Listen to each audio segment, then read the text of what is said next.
Jeff Jones and Dave Odom. Coach Greenberg was also two-time AC Coach of the Year and won regular season titles in both the Big West and Conference USA. Currently, Coach Greenberg is an ESPN analyst and broadcaster who always gives the coach's point of view, which I say is needed inside the business of promoting hoops. It's also important to give the view from inside the locker room, and Coach Greenberg does an amazing job of that, bringing 35-plus years of coaching experience to the viewer. Our guest today, Coach Seth Greenberg. Welcome to the show. Thanks, Coach. Appreciate it. Good to be here. And, it's been a long and winding road. Let's put it that way. A lot of pit stops along the way, 3 kids, 3 grandkids, very rewarding, a lot of unbelievable memories. Well, we're going to dive into the majority of that, but I want to start with this coaching staff that you were with at Virginia. What was that like? I mean, Terry Holland, Coach, you probably don't know this. I grew up outside of Richmond, Virginia, so I love Virginia Cavalier basketball. I grew up knowing a ton about it and watching it, and that's kind of the thing about it. And so Laranega, obviously one of the best coaches in college basketball history. Jeff Jones, I think, is one of the most underrated coaches in college basketball history. And Dave Odom, obviously excellent coach at a lot of different stops. You know, what's it like being inside a coaching room with all of those minds working as one? It was great. I mean, I was like a little fly on the wall mostly. I mean, that was 1983-84. We went to the Final Four that year. That was the year after Ralph Sampson. And in fact, when we were our last game of the season, we lost in the ACC tournament, and we broke out these brand new blue uniforms, which have only been worn once. Probably they were putting mothballs after that, but we thought we were going to the NIT. Just kind of a backstory. We thought we were going to the NIT. I mean, we were like 17 and 13 or something, but we were like 7 and I think we were 7 and 9 in the ACC. Coach Holland and I go for a run that day. We're figuring out where they're going to send us. Next thing we know, we're in the tournament, and we beat Iona, then we beat Arkansas, we beat Indiana, obviously, and it was a great ride. But it was interesting. So let's say Dave Odom and Jim Laranega were Coach Holland's longtime assistants. Dave Odom, just a great coach, teacher, person. Jim, we called him Murdoch, like from the A-Team, because he loved the A-Team, so I called him Murdoch. I gave him a nickname. He and I kind of were very close to him, but we kind of clashed a little bit because I wasn't afraid to say my opinion. Obviously, Jim, 2 New Yorkers, you put 2 New Yorkers in a room, you're going to have fireworks. Coach Holland called them shit stirrers. We were the shit stirrers. And then JJ, who was a great player at Virginia, and very focused, very methodical, very locked in. Yeah. So, I mean, it was an amazing year. I tell people all the time, Coach Holland, I got let go to University of Pittsburgh. Jim Laranega didn't even know I was coming to work on the staff. I worked 5-star that summer between Coach Holland, who my high school teammate, Mark Ivoroni, played on that first ACC national championship team. So I got to know Coach Holland when he was recruiting Marcus. And then obviously through 5-star, through Dave Odom, I got to know him better. And I can say those 7-8 months changed my life. I mean, like, Coach Holland was my mentor. And this is a big philosophy I have, in that everyone's got to invest in someone, and with asking nothing in return. And Coach Holland invested in me. He saved my coaching career. He became my confidant. I said it on game day. I have not made a major decision in my life from 83, 84 till when Coach started to fail without basically consulting him, including asking my wife to marry me. Wow. I mean, it sounds crazy, but every job I changed, when I left Miami to go to Long Beach State, 3 o'clock in the morning for 2 hours. When I left, Long Beach State to go to South Florida.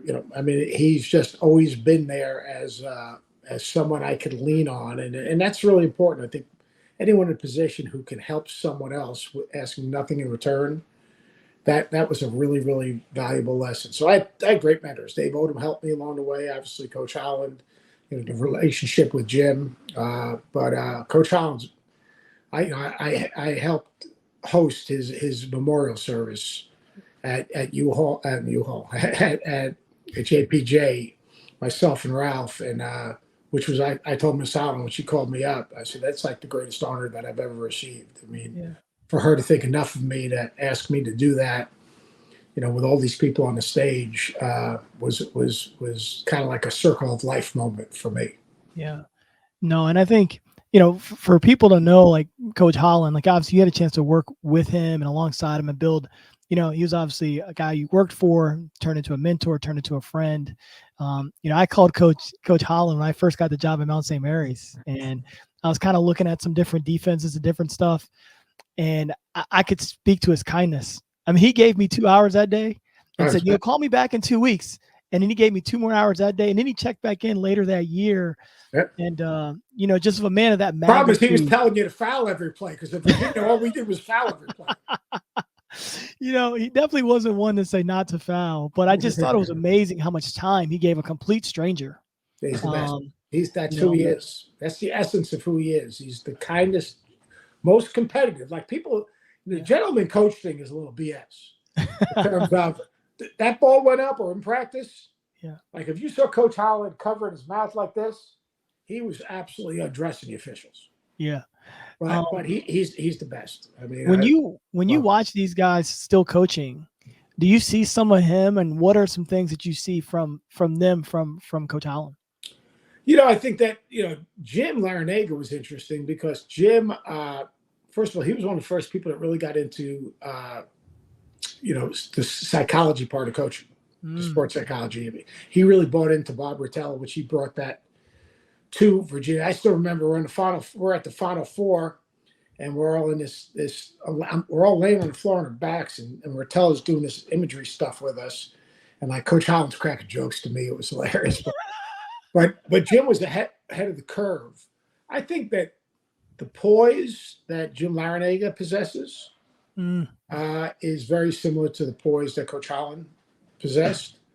Jim has kind of been a circle of life in terms of, you remember now, he first became a head coach at Bowling Green at Division I. I mean, it was run and jump, trapping, creating almost a version of havoc, which you were part of. Yeah, he was like up and down and all that stuff. They're coming to get you. Then he went to Packline. Yeah. And then, he was also ahead of the curve with being ball screen centric. Mm-hmm. But I think just the poise and the presence and the calm approach was what Jim carried over. JJ was the quietly competitive spirit. Yeah. And doing things, and whatever you're going to do, all right, you do it the right way. Almost right is wrong. Right? There wasn't a lot of gray area. This is what we're going to do. This is why we're going to do it. This is how we're going to do it. And that was, I think, JJ. I think I'm watching his teams at ODU. I think that's what his teams are a lot like. God, what a underrated coach Jeff Jones is. Oh, he's a terrific coach. Oh, it's just fantastic. When you coach, you know how it is, coach. You stand sideline to sideline, and you recognize, all right, this guy can really coach. Oh, he's a good coach. Good coach, and he's doing great things like, obviously with, the battle against cancer and what he's doing and being public about it and bringing awareness. And JJ's an interesting cat. Yeah, but definitely competitive. And I think when you watch, and like those first couple teams I remember watching from Virginia were really his teams. He had just sort of taken over, and young Junior Burrow. He was one of the youngest coaches in the history of the ACC, I believe, right? Mm-hmm. And Junior Burrow and Harold Dean, and the way those guys defended, but they also, he ran great stuff offensively, and just a really excellent coach. And there's a lot of coaches out there that can get it done that people don't realize. But Jeff is definitely, I always put him in the top 10% of coaches out there in terms of coaching the game, what to do, when to do it, how to do it, and having his team ready. Yeah, no doubt about it. JJ's good. Coach, I want to talk a little bit about you and your coaching style, being a part of those. You had some really tough jobs. I wish I would have loved to see you at a job where you had everything. Yeah, me too. But Long Beach State, South Florida, two really tough jobs. Virginia Tech, and for people out there that don't realize, really, in my view, before you got there, Virginia Tech really was just a football school. It had not won in basketball. It wasn't a place where if you were in the state of Virginia, you would go to play. But I really felt like you really turned the tide there, and had the toughness and the grit, and brought guys in from Baltimore and all over different places to kind of get the job done. Talk a little bit just about your ability to turn those programs around. And man, Coach, it's really hard to do that, those 3 different places, and you did it flawlessly. Well, Long Beach State was obviously Long Beach State people. So when we took the job, Joe Harrington and I was his assistant. We were playing in the Gold Mine, which was basically a 1,900 square foot, 900 seat high school gymnasium. Mm-hmm. But it was a great lesson. We learned, so how can we take a negative and make it a positive? So our goal was to make the toughest home court, obviously in the Big West. And then, like I said, well, how are we going to rebuild this program? Southern California. We didn't leave Southern California. And we said we can get good enough players that are going to play hard enough, they're going to be competitive enough, they're going to buy into player development and bring a toughness to Southern California basketball. And that's kind of been the focal point of, rebuilding, is just evaluating up. Everyone gets caught up in where a guy's rated. I really don't care where a guy's rated. I want to know, is he in love with the game? Is he in love with competitive and getting lost in winning? Is he getting lost in his teammates? Does he want to allow himself to be coached? And then, like Long Beach, we redshirted almost every single player that played for us except for Lucius Harris. Brian Russell redshirted. So you couldn't get away with that today. And we did that because we were in a league with UNLV, we were in a league with Utah State. Utah State had a lot of guys coming back from Mormon missions. We had to get older, we had to get more mature, we had to get tougher. Mm-hmm. And that's what we were able to do. And then, I still kick myself in the rear end for South Florida because it took me too long to figure out. We won more games than they won before. But I got seduced by just recruiting. I think you got to be able to recruit your geographic footprint. We did that in California. But at South Florida, we did that, and we recruited well. B.B. Walton, Altron Jackson. We had good players. Reggie Cohen was a great player for us. But we should have used and gotten a couple more skilled guys to complement the great athletes that we had. And we won, but we didn't win it. We won our half of the conference one year, but we didn't win at the level that, quite honestly, I expected. Now, they started football when I took over the job at South Florida.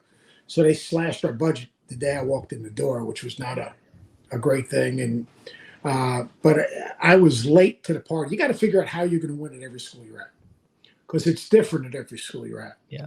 So then I was fortunate enough to get Virginia Tech, in the Big East when I took the job.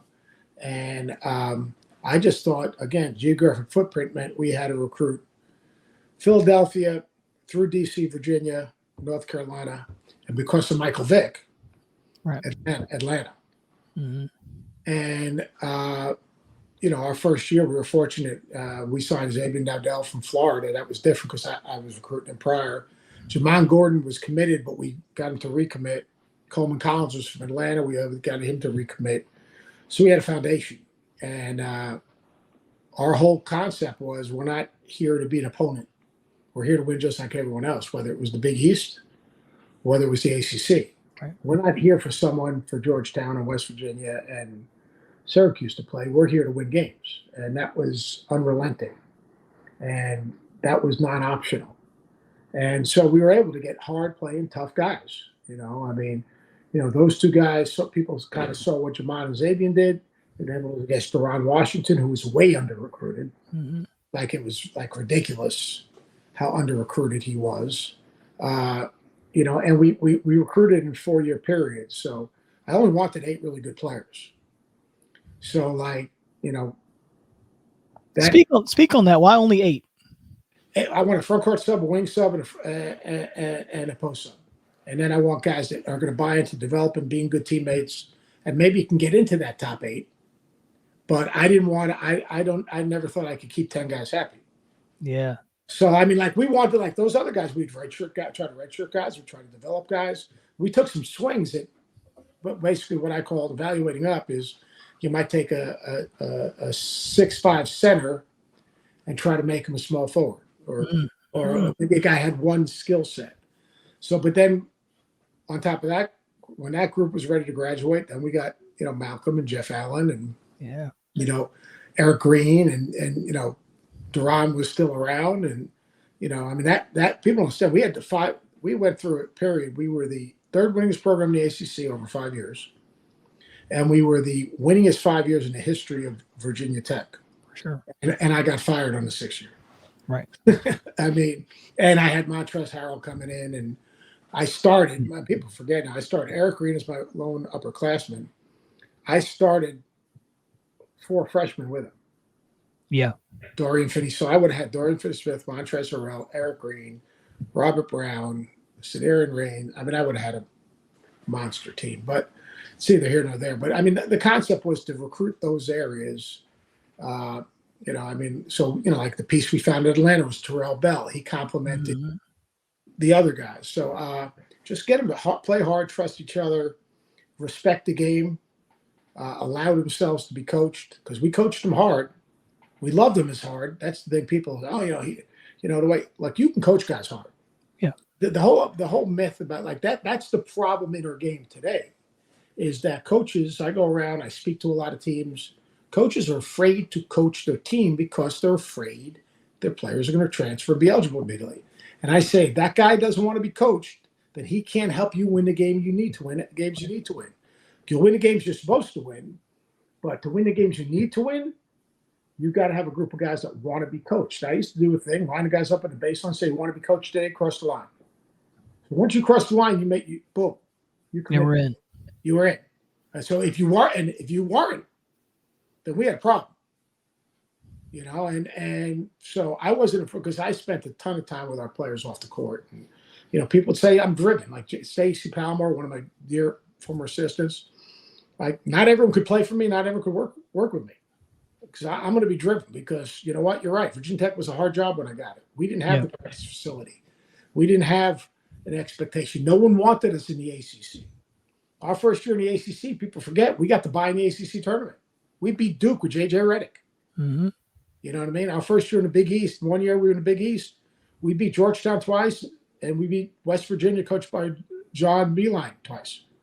I mean, we weren't going to back down to anyone. We beat Rutgers in the first round of the Big East tournament. It was the first time in the history of Virginia Tech they made the Big East tournament. So if you coach your players hard to understand that they understand they have an expectation, and you love them as hard, and you drive them in things that are important, that you make a commitment for academics, helping them get better, not allowing them, setting a standard. I don't care what year it is. All right. You can do that. And that's, I think, where we're losing, we're missing it a little bit in coaching right now. Yeah. It's such a great point about how you can coach them.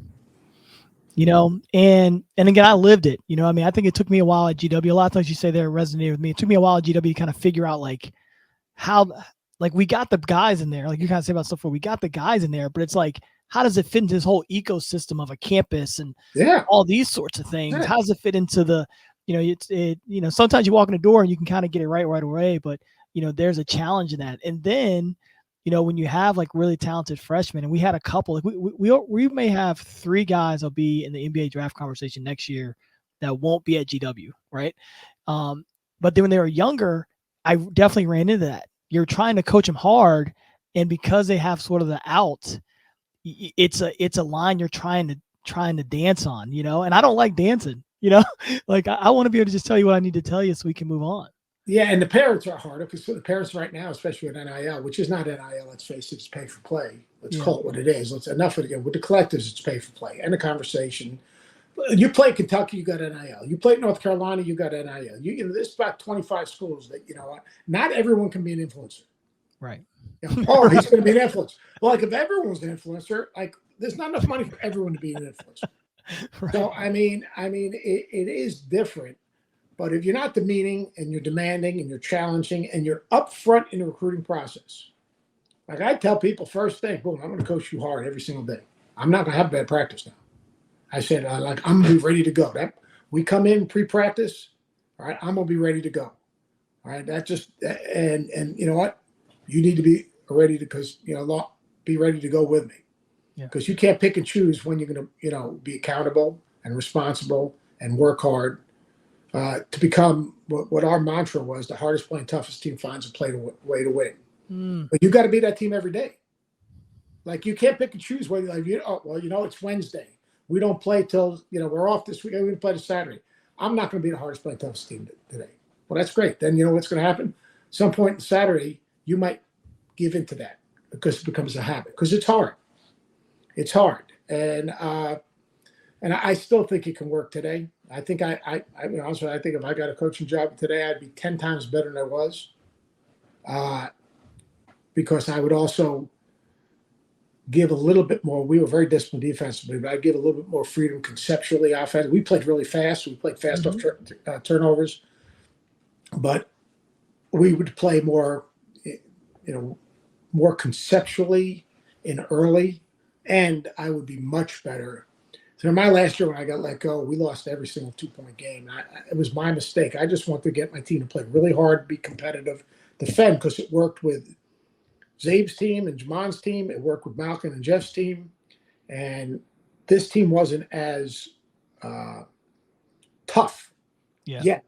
I didn't experience. Yeah, but I needed to spend more time in special situations, time and score. And I needed to realize that, because maybe we weren't going to be as tough as we needed to be when we needed to be defensively. So we needed to find a way to close out games. And as I look back, that's the one thing that even to this day just kind of irks me, because I had all kinds of when our veteran teams were great, like late clock and late game. Yeah. I just said, this is the way I do it with this group, and this is the way I do it with this group, and we won a ton of games, and it just shows. Coaching, you got to have it in coaching, in life, in business. You got to have agility. Yeah, you got to have agility to read and react in real time, and that's something that I regret.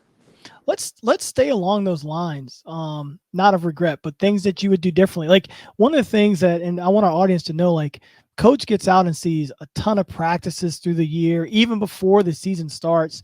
Obviously, when you're broadcasting the game, you get a chance to watch shoot-arounds. But Coach is great about coming and watching practice and giving you advice and giving you his thoughts. So, what are some other things that you've seen that you would want to adapt, that you'd want to add into your coaching regimen?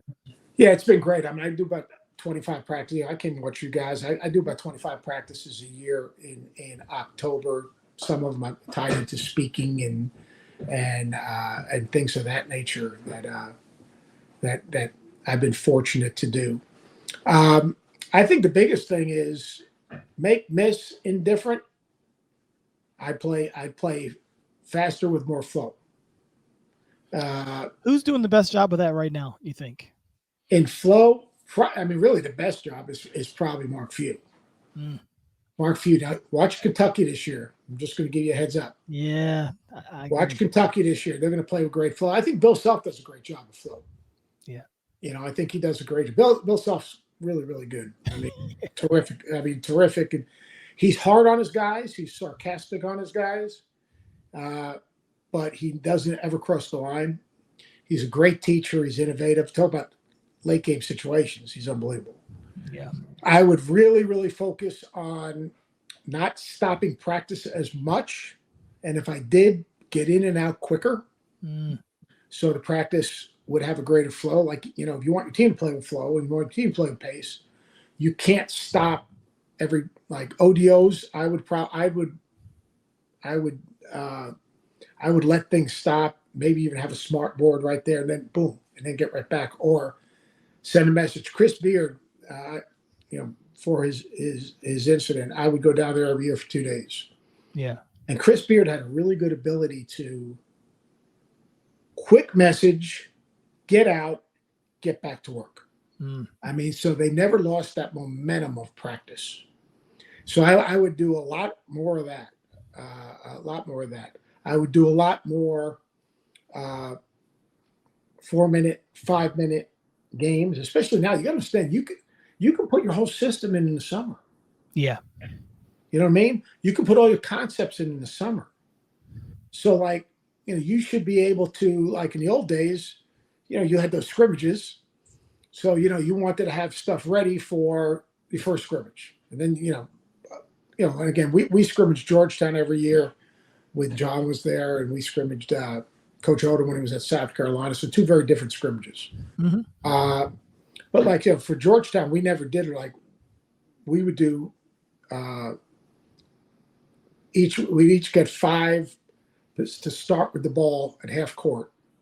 because John was trying to get his stuff in. And we'd go up, back, stop it, boom, do it again. And that's great. But I would do more of getting as soon as you can into time, score, game situations, but not like long timeouts. Yeah. And I would get that in and out of all of my practices. In other words, I wouldn't just say, because players are smart. They know what the end of practice is. Yeah. They do. So I think the big thing you got to do is like, here's special situations. Most coaches, special situations go where? End of practice.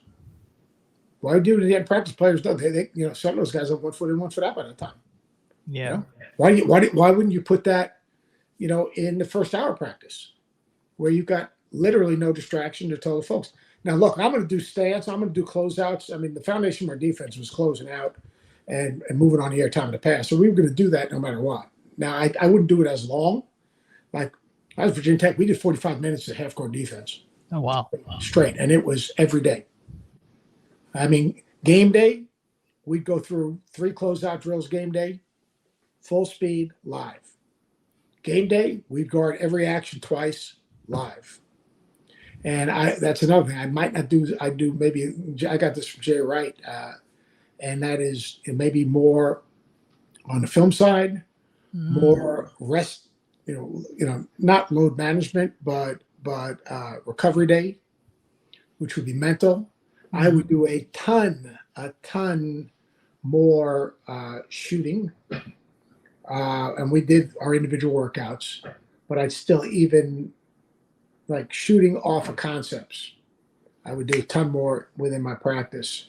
But the other, just getting up and down and playing on instinct, playing in transition. Herm Edwards, who works at ESPN, he was with the Bucks when I was at South Florida, and I spent a lot of time. He actually married a gal who worked in South Florida, and so I'd go down and pick his brain a little bit, just on coaching and a lot of stuff defensively, like corner, they're off the ball. Mm-hmm. And like Herm had his term, the best players sight stuff quickly and process it. Boom, boom, boom.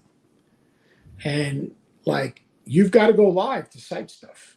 Mm-hmm. Just the way it is. Now, we went live in practice game day because I wanted to raise our guys' temperature. Mm-hmm. I wanted to let them know today's, we got to get ready to go. Now, I did that once. We're ready to play Clemson, and we're doing with Coach Burnell, and obviously they pressed and they were really aggressive. So Coach Knight was doing the game. So he's up in the stands, and my oldest daughter, would always sit with him, and he was great to her. She'd bring him something to drink, a snack, and she'd sit with him. She was in school at the time, and every time Coach Knight would do one of my games, and this is what we did. And we actually, when I got to work at ESPN, I worked alongside him a couple of times, and we kind of haggled back on this thing. But he said, "Your dad, he's playing the game at 3:30." Yeah. We basically telling him, tell your dad they're practicing too hard. And so she'd come down to the coach would leave because Coach never even stuck around. He'd come in early and speak to me. Mm-hmm. 10 minutes left in practice, he was at the door. And Paige would come and go, "Dad, Coach Knight says you're practicing too hard at the day of game." And I couldn't say, well, Coach Knight doesn't know what he's talking about. Yeah. I was, well, Paige, everyone has different philosophy. But so, I mean, there are things I would do different, but I'll tell you one thing. The more I've done what I've been doing, the more I realized I was doing the right things. Yeah. We tweak a thing or two here or there, but like there was an accountability, there was a responsibility. Guys knew exactly who they were individually and how they would win, and how they, their role and how to embrace their role and why they had their role and why it was important in helping us win. And not that they couldn't do anything else, but why would you show people what you don't do your very best? Well, to me, it's like when we used to send guys to NBA workouts. I'd say, show them the best version of you. You don't have to so-and-so, you're like, Duran's going. He goes, I got to show him how to shoot the ball. Yeah, you're going to have to shoot some shots, Duran, but no one runs, jumps, defends, is active, as competitive as you are. Show them what you do. And I think a lot of times we get caught up and parents get caught up. Oh, my son can do something. He can, but why wouldn't he show people exactly, what he does when he's at his very best? What do you do when you're at your very best? And what can you do with this team to make us better that's different than everyone else? And that's the definition of becoming a winning player.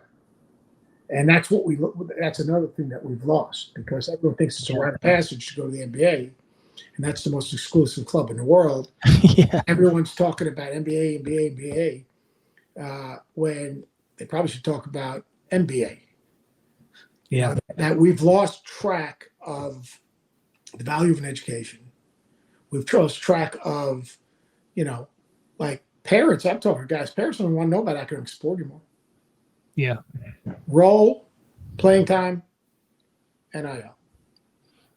Yeah, it's wild. Because that education, my son-in-law is here, future son-in-law is here with us today. We were just talking about it. Like what look, NIL can exist, but you could still be committed to helping someone become a college graduate, be employable, be a good father, be a good husband, and be successful in life. And, in life, there's going to be failure. In life, there's going to be adversity. In life, you're going to be told things you do not want to hear from someone you're working with. And, but that's not, and you got to grind. And, in the real world, you can't pick and choose. And it kills me that we've lost that. And if I ever coach again, 100%, man, I don't give a damn. We're going to value education, and the player's going to value education. And look, you've lived it your whole life. Yeah. You can only graduate someone who wants to graduate. Right. But you can put demands on people that almost make it where, whether it's morning study hall, whether it's taking something away, you could do those things, and I think can still win. Yeah, God, you always hit on so many good points.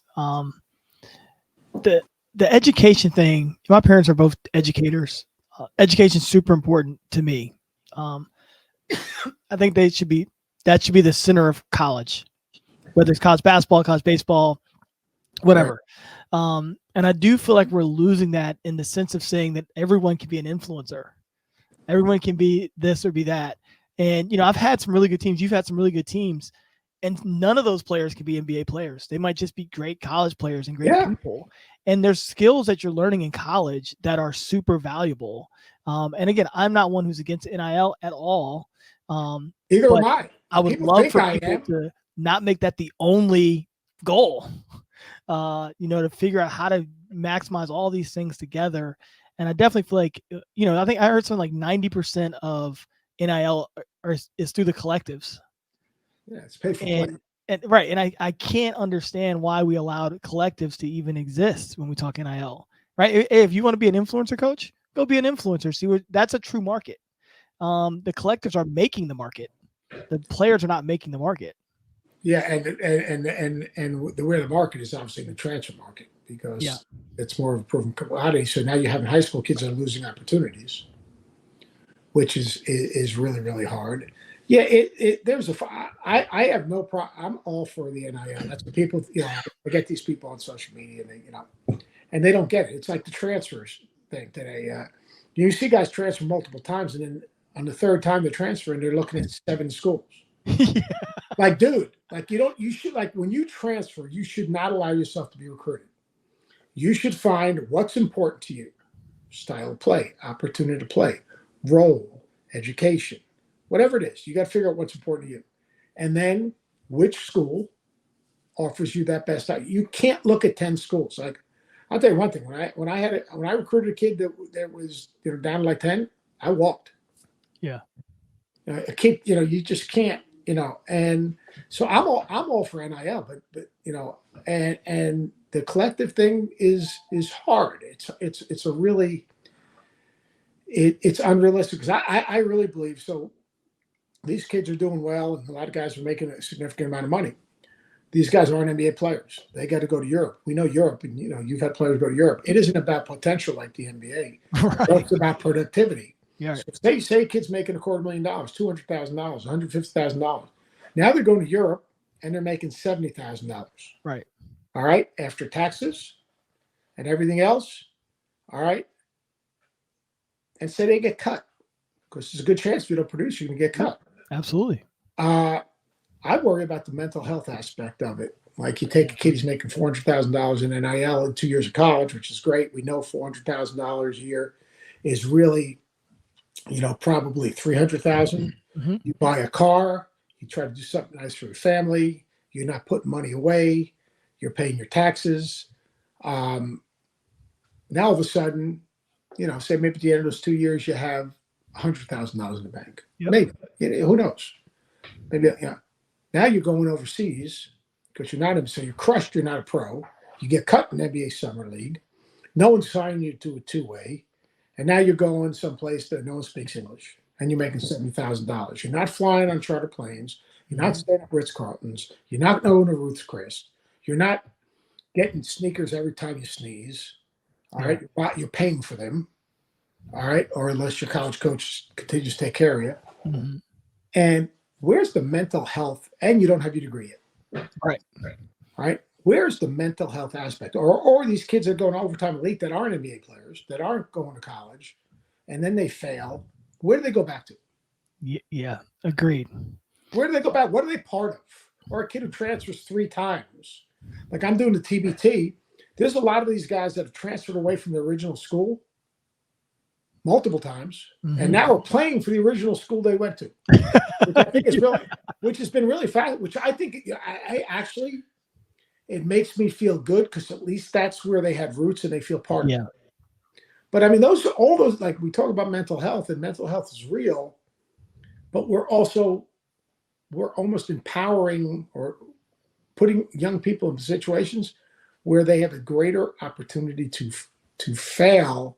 And then have serious emotional repercussions. Right. But it scares me. I mean, it scares me. It won't be on their watch. It's how that's how they're sort of look at it. Like it isn't on us because this guy's 3-4 years down the road. And again, I think a big part of the education part is trying to teach someone how to be a fisherman, not just how to fish, Yeah. And it's scary to me. Like the other thing is like I love people. Coaches run guys off all the time. No, coaches don't run guys off all the time. Right. Coaches really don't care. They just want to win. I know really coaches, 99.9% of them really care and want to make sure that guy when he leaves is in a better place than he is, whether he's playing or not. It's almost a miss. Or coach, he needs to go play for the G League Ignite or overtime elite. Learn the NBA game. No, basketball's basketball. Pass, catch, pivot, take good shots. Understand. I mean, you don't think college coaches and individual workouts and their team stuff, they might have a different set of rules in terms of the clock. They're teaching basketball, winning basketball, how to play hard, how to compete, a good shot versus bad shot, how to read screens, how to wait on screens, how to play off a 2-man game, how to play, read the weak side defenders in ball screens. Like it's almost like college basketball. We're like a target. Yeah. And it's sad because we're doing a lot of great things, except the messaging is so poor. Yeah. Well, I would, being on the outside of it and doing some media stuff, you obviously do some media stuff. I think what you get in college is you get people who are coming into a sport for the first time, like entry-level people moving into the sport that are learning. It's educational. You get people who are passionate about a team or a subject, and it's sort of the way that they can make their name. And I think that's really always a dangerous component. Yeah, I just don't think I think it's easy. A lot of coaches are making so much money at it. Like in my generation, none of us got into coaching for money. Right. Right. I mean, you don't even make any money until you get to the power of, a certain level. You have to get to a certain level before you're really making any real money. I mean, I never had a coaching agent. I never asked what I was getting paid at Long Beach State, South Florida. At Virginia Tech, I actually accepted less than they wanted to offer me and actually bumped me a little bit, but I never negotiated, even when we won Coach of the Year and had some schools have an interest in me. I never really renegotiated in terms of I just wanted to coach. Yeah. I just wanted to coach. I mean, like it was a privilege to have a team and coach and try to impact someone. And now look, I made a good living. I didn't make the money. The money now is insane, but Yeah. but it wasn't. It. I still think the coaches that are coaching, they really love and care about their players, whether they're playing or not. They want to help build a bridge for them to cross. They want to hold them accountable, but it's been harder, or in their minds it's been harder. Yeah. And they want their guys to be successful after basketball, whether as parents, as husbands, as community members. And I think that message isn't coming across. Let's put it that way. People look at the paychecks and I think it's easy, like in business. It's like, I don't want to say a corporation, but a corporation could pay their CEO a lot of money, and that CEO could not care about the people that have that product, right? There's just revenue. It's an Excel spreadsheet. We're going to make as much money as possible. But the proximity that you have as a coach makes it really difficult to not care. And I think people like to look at that paycheck and they say, well, this person must not care, or the coaches are the problem or the issue. There's all problems on both sides of everything. But the guys that I know, the majority of the guys, I mean, there's some guys you go, this guy does not care about kids. But the majority of the guys that I know only do this because they love it. And then if they're out of it, they're working camp and they're spending time with other kids and training kids. And 100%. I mean, like, I think most just really care and want to see, want to do for someone else that someone did for them. I mean, it goes back to my Coach Holland thing. And my college coach was Alabama. I mean, I went to Fairleigh Dickinson because I wanted to play for him and learn. I knew I wanted to coach. I wanted to work, and he had an impact on me. My high school coach had an impact on me. Shoot, I mean, my wife made a whole lot more money than me until my second head coaching job. Yeah. I mean, we're raising 3 kids, and my first job was 12.5. My second job was all of 20. My third job was at Miami was 20 again. Mm-hmm. I mean, I was 10 years into the business. Right.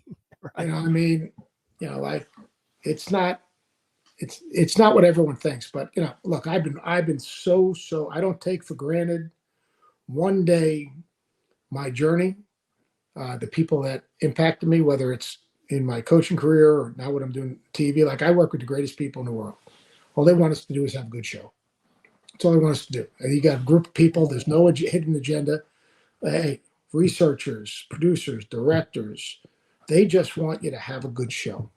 Yeah. And so I've been really, really lucky and fortunate, because it's and I've been fired, twice. Yeah. I've always wanted to ask you this question, because you seem like a person who's great passion for the game. What was the moment that you recognized your passion for the game? I don't think there was a moment I didn't have. My dad played for the legendary Claire B. I'll tell you what, the one that made me really, when I was really, really young. So Coach B used to run a camp called Kutcher's Basketball Camp. Coach B was one of the greatest coaches in the history of our game, LIU, and so Coach B would go around and recruit kids to go to camp, which is amazing. Like, he's one of the greatest coaches in the history of the game. He was Coach Knight's mentor. And I don't know, I was 7 years. I got one of his books back here, one of his coaching books, which he gave us. And I was 7 years old, probably, whatever. And he came by the house, and I still remember sitting downstairs in our house and looking at my dad look at him.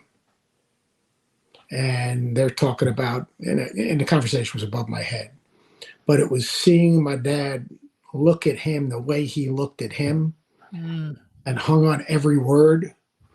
And, he called him Coach B, and I knew then. And then I went to 5-star when I was in 9th grade in Honesdale, Pennsylvania. And I listened to UB Brown do a lecture on the outdoor courts at Honesdale. Wow. And I was mesmerized. Those two situations in my life were very, very vivid, and and I was in love with the game. I mean, I still am. I mean, people think I'm nuts. I spend 3 hours a day right now in off season watching film and taking notes, working on my notebook for the season. And my wife thinks I'm nuts. I'll sit down here in my office. I have it set up where I got my laptop hooked up to the TV so I can see stuff. Got my treadmill right over here, so I can on treadmill, even though I'm on injured reserve with this broken leg. But I can watch tape and I enjoy it. I mean, the only thing is what I'm doing now. The only person I'm impacting is a gambler. When you coach now, what I try to do is with our researchers and the young kids and our people in screening, like I'll try to spend time with them and get to know them and teach them things that makes my job easier, to be honest with you. What I'm looking for in video or what clips I want, because I can get it off Synergy. But I don't impact someone's life like you do when you every coach. day. Yeah. And so and good and bad. Look, I'm not gonna sit here and lie to you. I have group players that love me to death. There are players that probably like want to smack me around. I mean, but I was consistent in terms of what I was trying to do with everyone, at least in my heart of hearts. All the players are great. You love them all. They're all your favorites. I think the best group is the group of guys, small group, where they left and there was some friction, and then a few years later they reach out and they have a family and they realize what you're doing. Oh, let me tell you, like Haven Jackson played for me in South Florida, Raheem Brown played for South Florida, both transferred. I get something from them on birthdays, when their kids are born. Haven, he's unbelievable dad to his daughter. He when the Final Four was in San Antonio, we got together, had lunch, and I was really big on food for thought. Mm-hmm. So I'd always have these little things I would hand out to our team all the time just to kind of stimulate them, get them thinking. And we're sitting at lunch. He goes, "Coach, I kept all those things that you gave us." And he said, "I use them with my Salesforce now." Wow. And that was kind of cool. I mean, it was just, because you do those things, you never know if they're paying attention. No, yeah. And Raheem Brown had a great career in Australia. Has just done great, and he'll find out it's my anniversary. I'll get something on Facebook or I mean that kind of stuff is, you're from Bobby Sears at Long Beach State, or during COVID, I did a couple of Zoom calls with a bunch of former players from my first recruit at Columbia to my last recruit, my last team at Virginia Tech. Wow. Like 70 or 80 guys on there, just checking in, and that was actually pretty rewarding. Of course, the manager set it up for me. Some things never change. Yeah. Quickly, what are some things that you've learned by being on the TV side of it that you didn't realize when you're on the basketball side of it? Well, I mean, it's a lot more to it. I mean, there's a lot of folks. It's not just the guy. Like, we have easy jobs, like TV. Like, I'm talking ball. I've talked ball my whole life. You can't say curse words, but I mean, I've talked about. I mean, that's just what I love to do. The number of people that are really committed to it, like I said before, helping you have a good show, I think is unbelievable. I mean, it really is, and how selfless they are, and how much they care about what they're doing. They're selfless teammates. Wow. What they are. So that's important. Two is what I knew already, but like when coaches say, I don't listen to that stuff, they listen to everything. And people say, Reese will say, oh, it's all about the coaches. And look, I tell the truth. Like, John Calipari is one of my closest friends. When they play crappy, all right, we had a game. We were going to Florida at Kentucky, and they just got their brains beat in by South Carolina. He got thrown out. They were terrible. Mm-hmm. And I basically told it the way it was. I said, look, this is unacceptable. The effort was unacceptable. This year during North Carolina, I said, it's a privilege to put on that jersey. It's not a rite of passage. I said, they're playing for those who played before them. It's embarrassing that they're not representing the brand. But back to the Kentucky thing. So that was a Tuesday, SEC, Super Tuesday.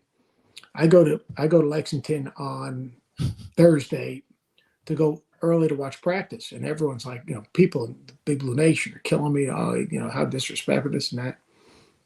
I get there for Thursday practice, Cal grabs me and goes, I want you to speak to our team. And and I know these kids because I worked his fantasy camp and all that stuff.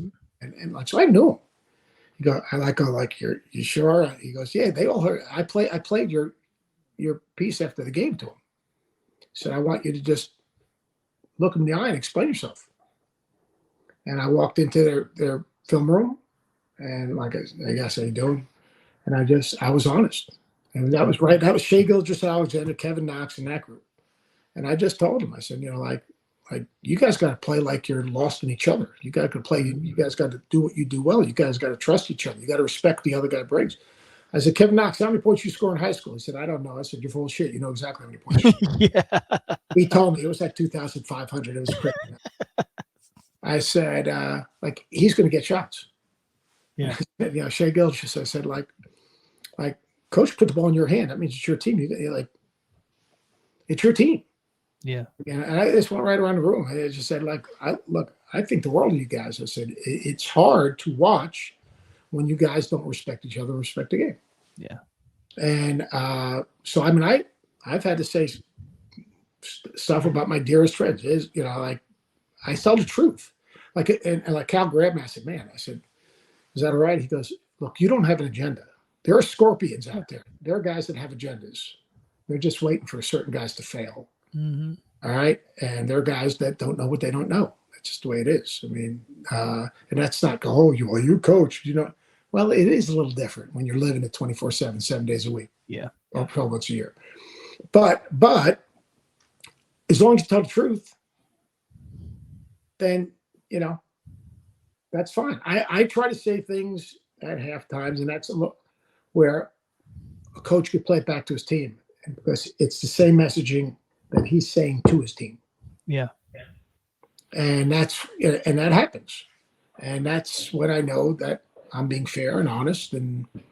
But my transition is just be myself and talk ball.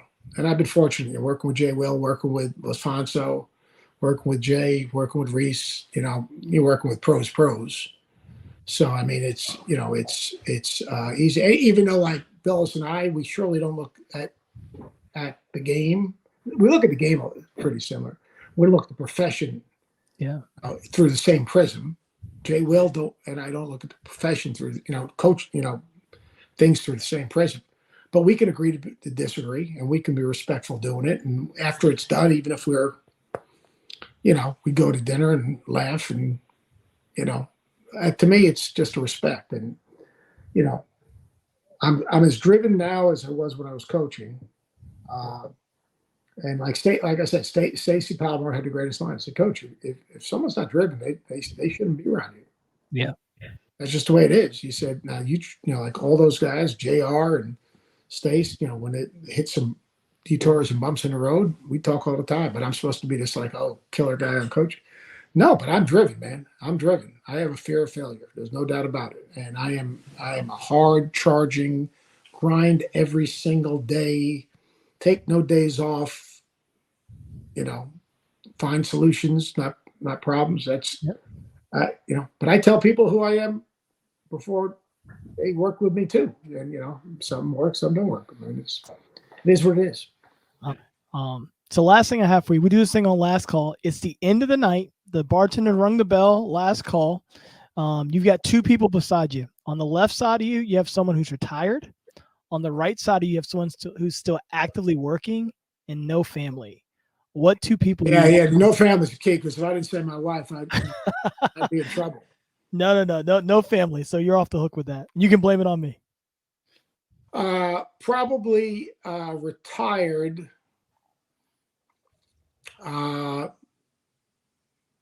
Being a coach at Holland has passed. Just off the top of my head, someone who was really good to me when I was at Long Beach State, he was the head coach of the Clippers, Larry Brown, the smartest basketball person that I've ever been around. Mm-hmm. In terms of someone who's still in it,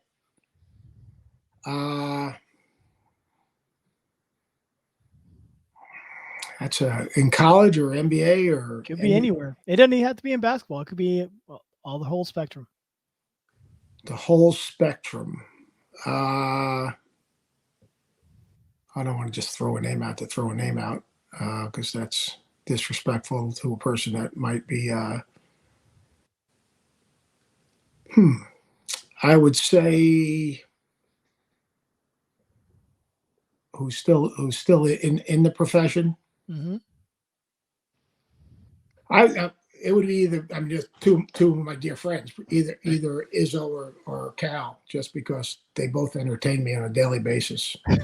Hurley, he's too young, but he entertains me on a daily basis as well. But I mean, you got to understand, like for me, the guys that had similar journeys in terms of, like not being on the road, not like just sitting and BSing. Those are the guys you miss. Yeah. Like, and that I'm not sure because of the money now if it's the same, if the camaraderie is. Remember now, there was no money back then. Yeah. So I mean, there's a ton of people that have been so good to me. I mean that that I'm indebted to along the way. But Coach Holland obviously is in a class by himself. But I've been ridiculously, some people say blessed, fortunate to travel the road that I've traveled. And you get burnt. Some people think you burn them, but probably the only regret I would have is I wish I at times probably was a little more patient. If you want one trait, but then if I was a little more patient, I'm not sure I would have had the same drive that enabled me to maybe have the success that I had. But I mean, that's probably a trait now that I've gotten pretty good at. Yeah. My wife probably say not so good, but probably pretty good at, because I have more freaking, especially since I've hurt this foot, I've really got a lot of free time. I mean, but no, I've been, David, I've been really, really, I don't take any day for granted of what's happened to me or where I am, because, if you look back, I've been very, very fortunate, and I don't take that for granted because it's hard. The profession is hard and it beats you up. It impacts family, impacts parenting, impacts. Moving your daughter her senior year of high school is hard. Yeah. Not being able to dropping my daughter off at Villanova as opposed to maybe have her go to Virginia Tech like my other two daughters did. And by the time I moved them into their dorms, I was moving our team in at the same time. They're in my office, their feet on my desk. That's different. I couldn't even get my daughter into the Villanova dorm because I couldn't handle it. Yeah. I had my wife do it. I said, I can't do it. And so, I mean, it's, there's a lot of things. I think the biggest thing is you got to have a great support system. You got to have one advice I would give to coaches, and I know I'm going over, but once you become a head coach, you work your tail off to become a head coach. If you don't take time to enjoy it, you're making a mistake because you work your ass off your whole life to get to that pinnacle of having an opportunity to have your own team and run your own show. And it can't be a burden. You got put your arms around it and enjoy it. And I wasn't good at that my first year as a head coach. The second thing is health and family. Don't take either of those for granted. Like your family, if you are in this profession, man, you're only as good as your family, because when the shit hits the fan, the people that are going to truly have unconditional love for you are going to be your family. That's awesome. That's awesome, Coach. That's well said. Thank you for joining us today on Last Call. All right. Thanks, man. Appreciate it. Thanks for having me. Thank you for joining us on The Last Call, powered by Speakeasy, where careers grow through relationships and relationships grow through Speakeasy. We hope you enjoyed it, and we look forward to connecting with you soon.